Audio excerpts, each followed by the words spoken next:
प्रेमी सज्जनों, विद्याविहीन मनुष्य ईश्वर की पहचान नहीं कर सकता। परंतु यदि आप कहें कि संत श्री कबीर साहब तो बिल्कुल पढ़े लिखे नहीं थे, फिर भी उन्हें पूरे ब्रह्मांड का ज्ञान था, संपूर्ण सृष्टि के ज्ञाता थे, वे सब कुछ जानने वाले थे, क्योंकि उनके अनुसार विद्या के ज्ञान का अर्थ किसी ग्रंथ शास्त्र के लिखने या अध्ययन करने से नहीं, और न ही विद्या से उनका अभिप्राय पुस्तकीय ज्ञान से था, क्योंकि कबीर साहब ने खुद कहा है, मसी कागज छुओ नहीं, कलम गई नहीं हाथ।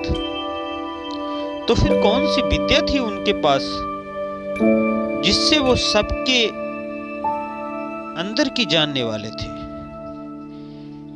सबके विषय में जानने वाले थे, संपूर्ण सृष्टि का ज्ञान रखते थे। वह विद्या थी परमात्मा की पहचान अथवा ब्रह्म ज्ञान, अर्थात ब्रह्म से साक्षात्कार की विद्या। और इस विद्या को जानने के लिए किसी कागज की पुस्तक अथवा शास्त्र अध्ययन करने की आवश्यकता नहीं होती। यह विद्या ग्रंथों अथवा शास्त्रों से अध्ययन करने से संभव नहीं है। इस विद्या को जानने के लिए हमें अपने हृदय अथवा दिल की पुस्तक पढ़ने अथवा अध्ययन करने की जरूरत पड़ती है। और इस दिल की भाषा समझने की पहली सीढ़ी ध्यान, सुमिरन, सेवा, सत्संग और भजन है। ये साधन संत महापुरुषों ने बतलाए हैं, और इन साधनों पर आचरण करके ही हमें ब्रह्म ज्ञान की प्राप्ति होती है। और इस अनुभवी ज्ञान के समक्ष किसी संदेह अथवा तर्क वितर्क की गुंजाइश नहीं रहती है। जिस विद्या के विषय में महर्षि उद्दालक ने अपने पुत्र श्वेतकेतु से प्रश्न किया, उसी विद्या के विषय में वर्णन करते हुए महापुरुषों ने फरमाया, पड़ी पड़ी गड्डी लदी यही पड़ी पड़ी भरी यही साथ, पड़ी पड़ी बेड़ी पाई ये पड़ी पड़ी गड्डी यही खात, पड़ी यही जेते वरस बरस, पड़ी यही जेते मास, पड़ी ये जेती यार जा, पड़ी यही जेते सास, नानक लेखे इक गल होरू, हाउ में झखड़ा झाक। गुरबाणी का ये प्रसंग है, भाषा थोड़ा टफ है, मैं आपको समझाने का पूरा प्रयत्न करूंगा। सतपुरुष श्री गुरु नानक देव जी महाराज के वचन हैं कि यह मनुष्य यदि पढ़ पढ़कर इतनी पुस्तकें एकत्र कर लो कि उनसे गाड़ियां भर जाएं और साथ ले जाते समय काफिला बन जाए, पढ़ पढ़ कर इतनी पुस्तकें एकत्र कर लो कि नदी पार करते समय नाव उनसे भर जाए अथवा खेत उनसे पुर हो जाए, जीवन के जितने वर्ष और जितने मास हैं सब पढ़ने में व्यतीत कर दो, आयु पर्यंत पढ़ो और श्वास श्वास में पढ़ो, तो भी यह सब किसी लेखे में नहीं। सतपुरुष फरमाते हैं कि लेखे में तो एक ही बात है कि परमात्मा को जान लो। यदि यह काम नहीं किया तो फिर सारा पढ़ना लिखना तो जीवन पर्यंत झक मारने के बराबर है। परम संत श्री कबीर साहब जी ने भी इस विषय में वचन किया है, जो यह एक है जानिया तो जानो सब जान, जो यह एक न जानिया तो सब ही जान अनजान, जो यह एक न जानिया तो बहु जाने का होय, एक ते सब होत है सब ते एक न होय। अस्तु महर्षि उत्तालक ने जब श्वेतकेतु से ये शब्द कहे कि तुमने कोई ऐसी विद्या भी पढ़ी है जिसके जान लेने से सबका ज्ञान हो जाता है, तो पिता की ये वचन सुनकर श्वेतकेतु स्तब्ध रह गया और कहने लगा, पढ़ना कैसा? मैंने तो ऐसी विद्या का नाम तक नहीं सुना। एक एक ग्रंथ को पढ़ने में मेरा कितना समय लग गया यदि ऐसी विद्या पढ़ लेता तो अन्य विद्याओं को पढ़ने में इतना परिश्रम क्यों करता और इतना समय नष्ट क्यों करता? महर्षि उत्तालक ने कहा, तुमने व्यर्थ ही इतना समय नष्ट किया। यह विद्या तो ऐसी है कि ऋषि कुल के बच्चे भी जानते हैं, गुरुकुल के बच्चे भी जानते हैं, परंतु खेद है कि तुमको अब तक इतना पता नहीं। उस समय श्वेतकेतु के हृदय में अपने पिता के प्रति श्रद्धा उत्पन्न हुई और उसने हाथ जोड़कर अत्यंत श्रद्धा पूर्वक अपने पिता के चरणों में दंडवत प्रणाम किया और उस विद्या को पढ़ाने के लिए विनय की। तब महर्षि उत्तालक ने उसे ब्रह्म विद्या अथवा ब्रह्म ज्ञान का उपदेश किया और भजन का साधन बतलाकर सुरथ को अंदर ले जाने का तरीका बतलाया। उस साधन पर आचरण करके श्वेतकेतु ने ब्रह्म साक्षात्कार कर अपना जीवन सफल किया। इसका अर्थ यह कदापि नहीं है कि विद्या ग्रहण करने और ग्रंथ शास्त्रों के पढ़ने से कोई लाभ ही नहीं, ऐसा नहीं है।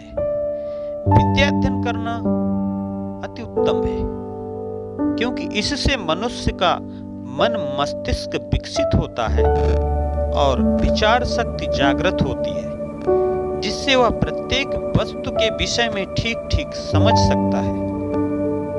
परंतु केवल शास्त्र पढ़ पढ़कर विद्वान बन जाना, लंबे चौड़े व्याख्यान कर लेना अथवा पदार्थों के विषय में सही सही जानकारी प्राप्त कर लेना, इससे तो कुछ बनने वाला नहीं है। चाहे कोई कितना ही महान विद्वान क्यों न बन जाए, यदि उसने ब्रह्म साक्षात्कार कराने वाली अथवा परमात्मा की प्राप्ति कराने वाली विद्या नहीं पढ़ी, तो उसकी यह विद्वता, उसका सारा संसारिक ज्ञान व्यर्थ ही समझा जाएगा।